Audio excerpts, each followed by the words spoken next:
안녕하십니까. 국회 사무처 공보기획관입니다.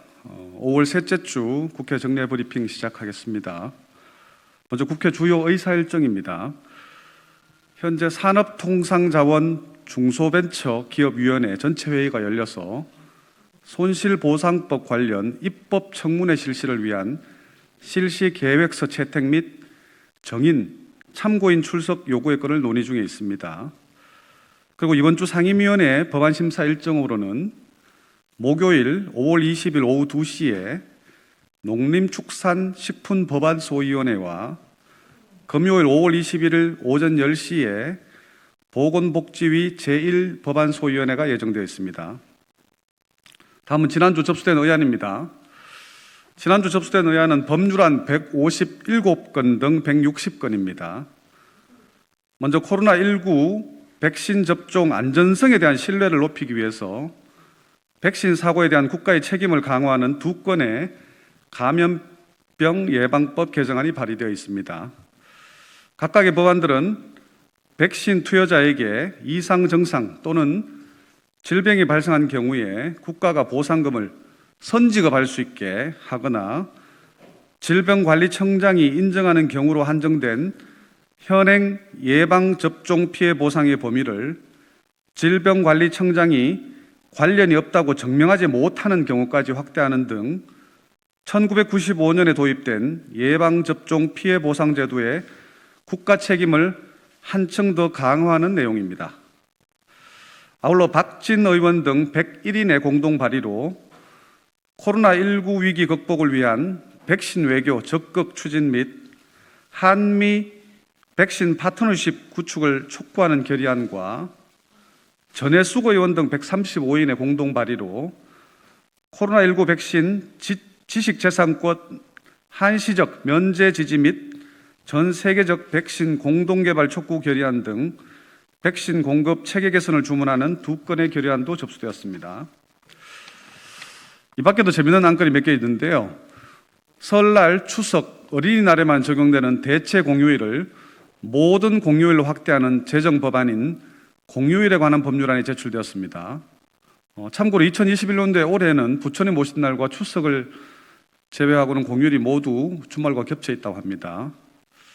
그리고 음주운전 등 중과실로 인한 교통사고에서도 피해자가 과실 비율에 따라 배상하는 부조리를 개선하기 위해서 12대 중과실 가해 운전자의 수리비 청구를 전면 금지하는 자동차 손해법 개정안, 그리고 불합격한 구직자가 구인자에게 불합격한 사유를 물을 수 있도록 하는 채용 절차의 공정화에 관한 법률 개정안 등 국민적 관심도가 높은 법안들이 다수 발의되어 있습니다.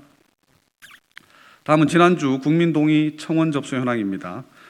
지난주 금요일 여성 의무 군복무에 관한 병역법 개정에 관한 청원이 국민 10만 명의 동의로 성립되었습니다. 소관위원회인 국방위원회와 관련위원회인 여성가족위원회에 회부되었습니다. 참고로 국민동의 청원이 10만 동의를 받아서 성립된 것은 올해 들어서는 이 청원이 처음입니다. 아울러 지난 10일 공개된 국가보안법 폐지에 관한 청원이 현재 8만 명 이상의 국민동의를 받아서 아마 이번 주 중에 성립할 것으로 전망이 됩니다. 이 밖에도 국가보안법 폐지 반대에 관한 청원, 코로나19 방역 통제 해제와 일상 복귀에 관한 청원이 지난주 새로 공개되었습니다.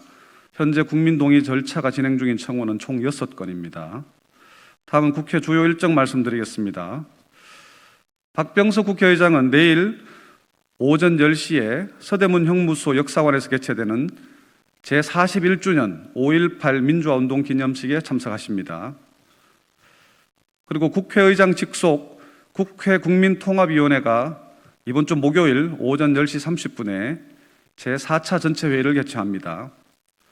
경제통합을 위한 종합적 진단을 안건으로 최운열 위원의 발제 후 자유토론으로 진행되며 이 회의는 국회 방송을 통해 녹화 중계될 예정입니다.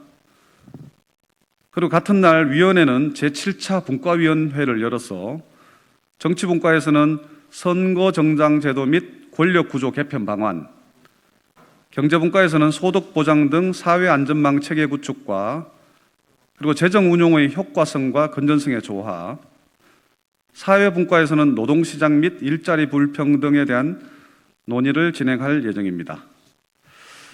다음 화요일 5월 18일에는 제142차 IPU 총회 제3 상임위원회 회의에 더불어민주당 강선호 의원이 대한민국 국회 대표로 참석합니다. 이번 회의는 온라인 아동 성착취 근절을 위한 세계 입법을 주제로 화상회의로 진행할 예정입니다. 다음 국회의정연수원이 코로나19로 진로교육 사각지대에 놓인 학생들을 위해서 다양한 교육 프로그램을 진행합니다. 학교 밖 청소년들을 대상으로 하는 국회 청소년 진로 체험 교실이 온라인으로 실시되며, 그리고 강원도 지역 초등학교를 대상으로 해서 찾아가는 국회 고성연수원 교육을 진행합니다. 다음 국회 도서관은 수요일 5월 18일 병원의 출생 통보 의무 규정을 두고 있는 해외 입법례를 소개한 최신 외국 입법 정보 제160호 등 총 3건의 보고서를 발간한다고 합니다.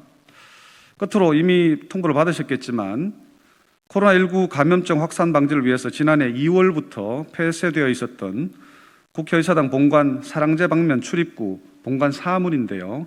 그 출입구를 출입 편의 정지를 위해서 오늘부터 다시 개문한다고 합니다.